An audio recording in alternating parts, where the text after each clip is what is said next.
Pengertian hukum adat. Hukum adat secara umum sendiri merupakan sebuah hukum kebiasaan yang hal ini berarti hukum tersebut di dalamnya memiliki aturan yang dibuat atau dirumuskan berdasarkan tingkah laku masyarakat yang tumbuh dan juga berkembang sehingga menjadi sebuah hukum tidak tertulis yang ditaati oleh masyarakat setempat. Dasar hukum keberlakuan hukum adat yaitu pada pasal 18B ayat 2 Undang-Undang Dasar tahun 1945. Unsur-unsur hukum adat yang pertama adanya tingkah laku yang dilakukan secara terus-menerus. Yang kedua, adanya pola tingkah laku yang sistematis dan teratur. Yang ketiga, adanya nilai sakral yang dipakai dalam tingkah laku tersebut. Yang keempat, adanya keputusan pengetua adat. Yang kelima, adanya akibat hukum. Yang keenam, tidak tertulis. Dan yang ketujuh, ditaati karena kepatutan dan kewibawaannya. Hukum adat memiliki beberapa fungsi, yaitu yang pertama, membantu menjaga keteraturan sosial. Yang kedua, dapat mempertahankan dan mewarisi warisan budaya mereka. Yang ketiga, memiliki mekanisme penyelesaian konflik internal yang melibatkan pertemuan, komunitas atau dewan adat yang berperan sebagai mediator atau penengah. Yang keempat, membantu menjaga identitas suku atau komunitas. Selanjutnya, pengertian kebudayaan. Kebudayaan adalah keseluruhan cara hidup, gagasan, nilai, norma, keyakinan, bahasa, seni, teknologi, dan institusi yang dibagikan oleh sebuah kelompok manusia dan dalam masyarakat tertentu. Ciri-ciri kebudayaan yang pertama mencakup pengetahuan yang diwariskan seperti cara berbicara. Yang kedua, mengandung tradisi dan ritual yang dijalankan secara teratur oleh masyarakat. Yang ketiga, setiap kelompok budaya biasanya memiliki bahasa atau dialeknya sendiri. Yang keempat, seni dalam berbagai bentuk seperti seni lukis, musik, tarian, sastra, dan arsitektur yang mencerminkan ekspresi kreatif dan nilai-nilai budaya. Selanjutnya, fungsi-fungsi kebudayaan. Yang pertama, membantu membentuk identitas kolektif suatu kelompok manusia atau komunitas. Yang kedua, bahasa dan simbol-simbol budaya memungkinkan komunikasi antar individu dalam masyarakat. Yang ketiga, memainkan peran penting dalam membentuk nilai-nilai dan etika yang mengatur perilaku individu dalam masyarakat. Dan yang keempat, berperan dalam melestarikan warisan budaya dan tradisi dari satu generasi ke generasi berikutnya. Pengertian kearifan lokal. Kearifan lokal secara etimologis diartikan sebagai kebijaksanaan, penuh kearifan, bernilai baik yang tertanam dan dihayati oleh anggota masyarakat.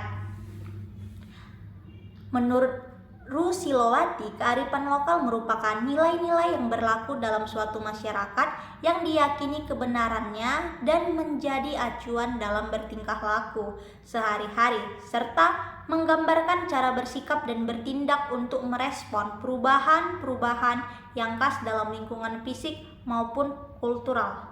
Adapun ciri-ciri kearifan lokal, yang pertama warisan, yang kedua tidak tertulis, ketiga dapat bertahan terhadap budaya asing, yang keempat memiliki kemampuan untuk mengakomodasi unsur budaya asing terhadap budaya asli, yang kelima memiliki kemampuan mengintegrasi unsur budaya asing ke dalam budaya asli, yang keenam memiliki kemampuan untuk memberi arah pada perkembangan budaya.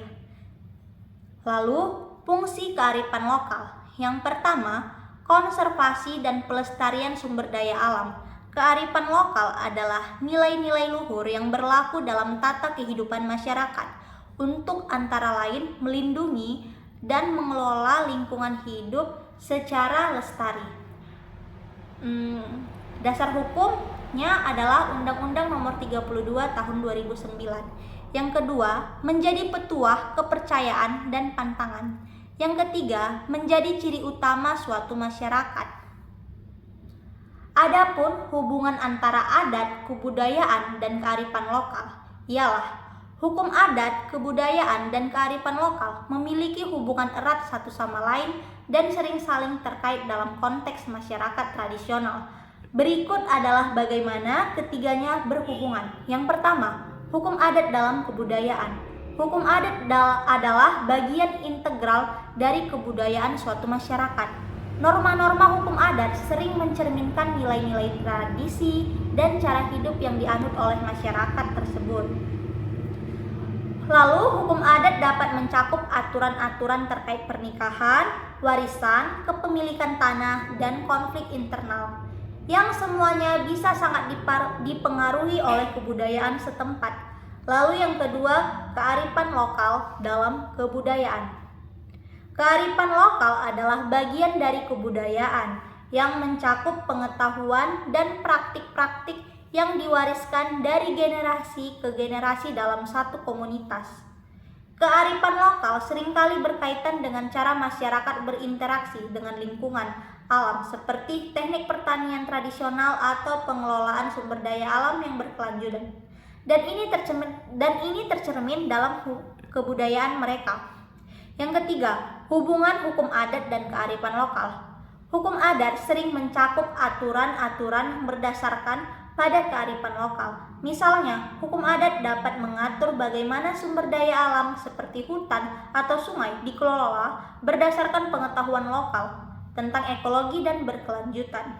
Secara keseluruhan, hukum adat, kebudayaan, dan kearifan lokal saling terkait dan membentuk fondasi perilaku dan struktur sosial dalam masyarakat tradisional. Mereka juga berperan dalam melestarikan identitas dan nilai-nilai budaya unik dari suatu daerah atau komunitas.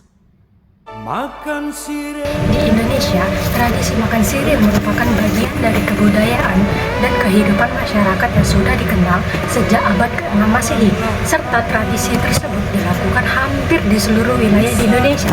Contohnya seperti di Sumatera, Jawa, Kalimantan, Nusa Tenggara, dan Papua. Makan sirih merupakan salah satu bentuk tradisi yang ada di masyarakat secara turun-temurun dilakukan. Sirih biasanya digunakan sebagai tanaman obat. Namun, pada dasarnya, budaya makan sirih adalah untuk menghormati tamu yang berkunjung kepada suatu tempat atau pada suatu acara pesta-pesta tertentu, seperti pesta pernikahan atau acara penting lainnya. Makan sirih bukanlah untuk mengenyangkan, namun sebagai tanda kita menerima dan mengakui adat suku Melayu ketika kita disodorkan atau diberikan sirih oleh si pembawa tepat. Maka kita harus memakannya sebagai bentuk penghormatan kepada suku Melayu.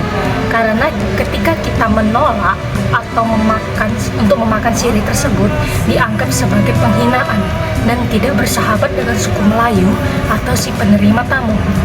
Sehingga hakikatnya budaya makan sirih dalam suku Melayu adalah budaya untuk menghormati kedatangan tamu-tamu yang dianggap tamu tersebut bermarwah dan bermartabat.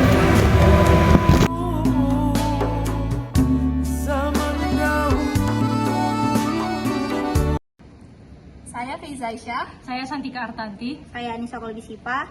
Sekian dari kami, terima kasih.